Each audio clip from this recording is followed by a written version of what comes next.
So I was hoping for a lovely sort of Stanley Kubrick's The Shining-esque blizzard situation tonight, but the weather app lied to me. So all I've got are these frosty-ass birch trees. Kind of a letdown. That being said, at least the roads will be drivable tomorrow. Welcome back to the Andy Talks Energy podcast. I'm your host, Andy Ray. This is episode 63. Let me tell you what I have on the schedule. I have a few feedback messages that all rolled in at the same time. I went live on TikTok right after I went live on the Evolve Plus app a couple nights ago, and 3 different people were sending me updates on information they had placed after their readings, so I'll tell you all about those. Don't worry, they're little short ones. And then I'm going to tell you about some headline and pop culture stuff that definitely popped up in readings the last few months. And then I'm going to tell you how much I loved the movie Sinners, and I condensed all my notes down to a 6-item list that I think illustrates how evil functions in the real world it's really nicely illustrated in that movie. So I'm going to tell you all about that. And then I'm going to give you some relationship advice. Some of it is serious and some of it is not. And I'm going to share a little with you about what's coming up on my schedule.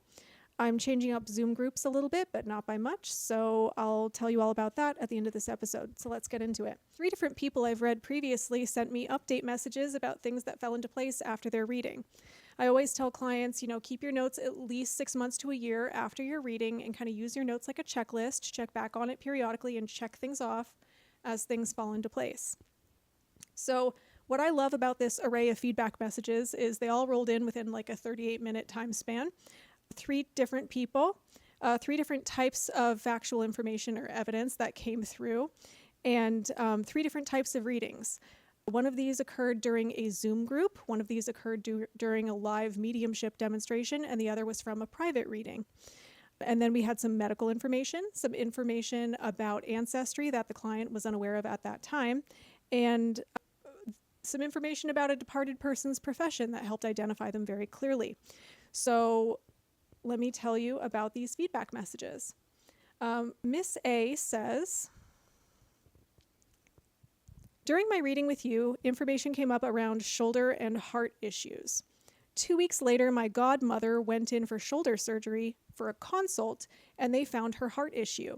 And I said, oh my God, how's your godmother? She said she's doing great. So we had some medical information pop up just 2 weeks in advance. And then on the other end of that spectrum, we have Mama Sunshine, who had this to say. She says, I went to a Zoom group probably 2 years ago, and it was a piece of information about a departed person that was a mechanic. It was just a little detail. I was not able to place that, and it bugged me the whole time. And it's kind of strange, but I have his wife's ashes, and I saw them today. It seems so obvious now, LOL. So a piece of information about a departed person's profession came through. She didn't know what to do with it for 2 whole years.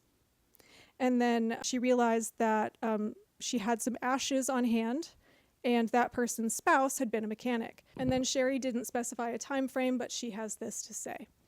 You read me on a live quite some time ago and said that there was a connection to Georgia. It didn't make sense to me at the time. My great-grandmother came over here from Sweden, and she landed in New York with her sister. They ended up going to Georgia. My great-grandparents met there. So we know that a connection to Georgia was significant for not 1, not 2, but 3 departed people in Sherry's family tree. So if your great-grandparents meet in a particular location, that makes that location significant. If 2 great-grand ancestors went to a particular location, that makes that location significant. So her departed loved ones knew that she would be able to find documentation about where they were at one point, and they used that as factual information to validate that they were coming through, which is pretty darn cool. And that's why I tell people write down every weird little detail. You never know how it might fall into place, especially after you start doing Ancestry and start digging around. My departed loved ones give me things to find. Sometimes it takes me years to find it too. Let me tell you, it's always like such a treat when I finally track those bits and pieces down. That's a pretty serious dopamine hit, actually. Maybe I'm just a nerd, but I'm so glad Sherry sent that in. So yeah, your departed loved ones can sprinkle in medical information about family history, and little personal details like someone's profession to identify themselves and to let you know that they know what you know and don't know. So for the past few months, I did notice there was a pattern of Venezuela being mentioned for certain individuals. And given what was in the headlines this morning, today is January 4th, 2026, I think we know where that fits now. And this is a reminder that your departed loved ones know what's going on globally and politically way before we do. Also, there was a bunch of references to Prince, Purple Rain, David Bowie, Heroes, quite a few of those like the past month or so.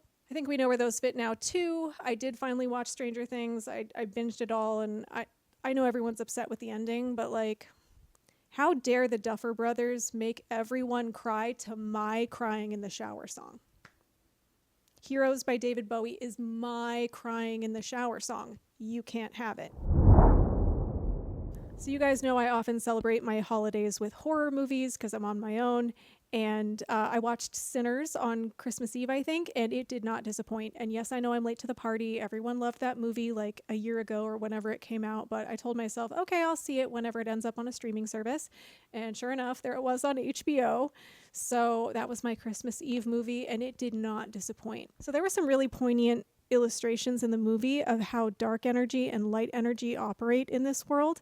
And I think they're really teachable. So I was frantically taking notes while I was watching the movie, and I condensed everything down to a 6-item list. And I'm going to tell you a little about how bad people or evil people function. And you can watch the movie and see these metaphors play out. And the metaphors are like right on the surface. You can't miss them. That's why I love the horror genre. Like, the metaphors are usually a lot easier to see because everything is so like exaggerated and implausible. They can get a lot more creative with the metaphors. Let's start with the light side. There was a scene in there where Preacher Boy is singing and playing his guitar, and everyone in the bar is dancing and partying, and everyone's departed loved ones, ancestors, and descendants in spirit were dancing around them and partying and having a great time. That was more accurate than you might think. I absolutely loved that depiction. And this is a reminder that you are closest to your departed loved ones when you are having a good time. I actually have some personal experience with that sort of thing, and maybe one of these days I'll tell that story, but for now I'm just going to say, if you don't watch the movie all the way through because you're scared of vampires, watch the movie up to that point and then turn it off.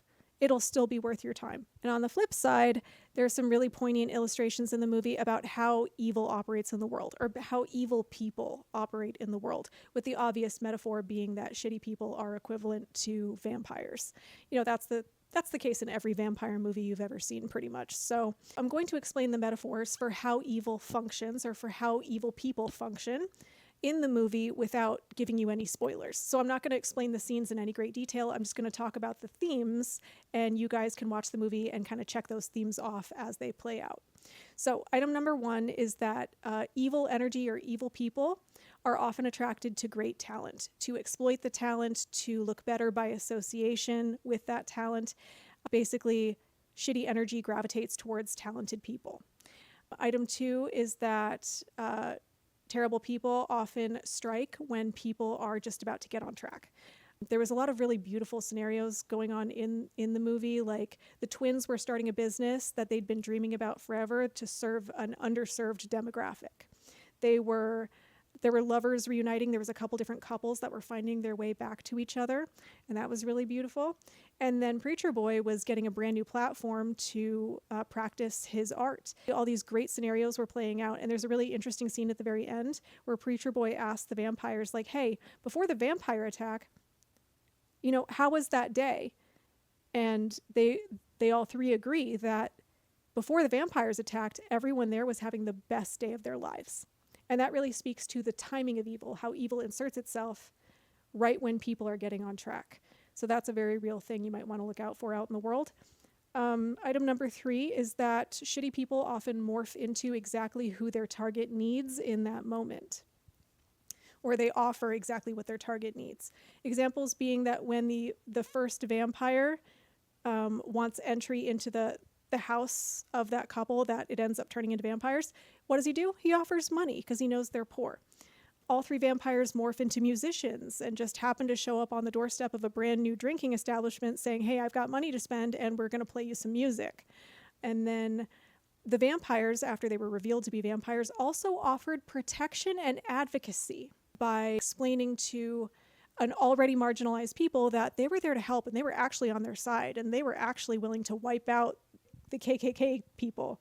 Evil energy or the shitty people offered money, they offered protection and advocacy, and they offered talent to try to gain access to a target. So that was actually very accurate for how shitty people operate in the real world. Item number 4 is that crappy people often try to exploit your grief, your love, and your empathy to gain your trust and get close enough to you to prey on you. Examples would be the vampires trying to empathize with the character who had just lost her mother. The vampires tried to exploit the love that the couple had for their daughter to basically draw the wife out into the darkness. And then something that really shitty people will do is like ask for help or be really vulnerable to play off of the empathy of their target. Really evil people often virtue signal. In the movie, the vampires say a prayer. They can mimic a baptism. The main vampire was even wearing a wedding ring that's really obvious in one scene. So basically, shitty people can virtue signal by doing and saying all these really upstanding and institutionally approved things, but still be really terrible. So that was an interesting visual metaphor. And the last item on my list here is that evil does have kind of an omniscience to it. I've always said this. I've observed it since way before I even started doing this work. Some of the shittiest people I've ever met in my whole life did have kind of a sixth sense for who they could manipulate, who they could exploit, and how they would go about doing that. And in the movie, that's kind of illustrated by the vampires having a hive mind and having an omniscient awareness of everyone's memories, everyone's native language, everyone's relationships. Evil energy and evil people do tend to be pretty darn observant. And that's something you do need to be on the lookout for out in the real world. And now I have some deeply unserious relationship and dating advice inspired by that back room scene where Preacher Boy and the married lady are getting busy. She says, "I walked here." And he says, "I just want to taste." Let that be a lesson to you that if he doesn't want to go check out the kitty cat after you've been working out, he's probably not straight. I hope this helps. Let's talk about some slightly more emotional relationship advice. We're going to talk about boundaries. You might resist putting up boundaries because you want to spare someone your anger. You don't want to subject them to your anger. But the catch is, with boundaries, it's like you're so much less angry when you enforce your boundaries. See how that works? You have nothing to be angry at someone for if you uphold your own boundaries. So you're actually more effectively sparing them from your anger and from your resentment if you actually enforce your boundaries. So if someone crosses a boundary and you make sure there are consequences for that, you won't be angry and you won't be resentful. At that point, they just have to deal with the consequences of their own actions. And that would be a them problem, not a you problem. And if you'd like to schedule a private Zoom reading with me, I do have psychic readings and mediumship readings available of varying lengths throughout Q1 and Q2. So my schedule is opened up through like May, I think. And yeah, you can grab those through the link in my bio. I will never send you a DM for any reason. Watch out for copycat scams and impersonator profiles. I will never DM you. If you would like to jump into a mediumship Zoom group, I have 2 on the schedule currently, one for Sunday, January 25th. It's at 6 p.m. and it's a 6-person Zoom group, which is slightly smaller than my typical 8-person Zoom groups. Longer readings, smaller group, gonna shoot for actually finishing in 2 hours. And shout out to those of you who attended my last Zoom group who are signed up for these Zoom groups already. Second Zoom group on my schedule is on Tuesday, February 24th at 8 p.m. Eastern. Again, it's a 6-person Zoom group. And in my Zoom groups, everyone gets a reading. And instructions on how to get ready for your reading are sent out to you in the confirmation email. And if you guys are interested in attending, again, there will be links in the show notes. If you would like to follow me on social media, I'm sure I would love to see you. TikTok is Andy Ray Medium. I pretend Instagram doesn't exist, but I'm also there at Andy Ray Medium. I never post anything, so again, watch out for copycat scams. I'm going to say it again. I do not have a Facebook. There is something on Facebook that looks like me, but that is a copycat scam. I am not on Facebook. Make sure you are subscribed to this podcast. Make sure you hit the like button. Make sure you leave me a nice comment or a 5-star rating, and that will tell the podcast algorithm that you want to see me again. And I'll see you guys next time. Have a wonderful rest of your night. Toodles.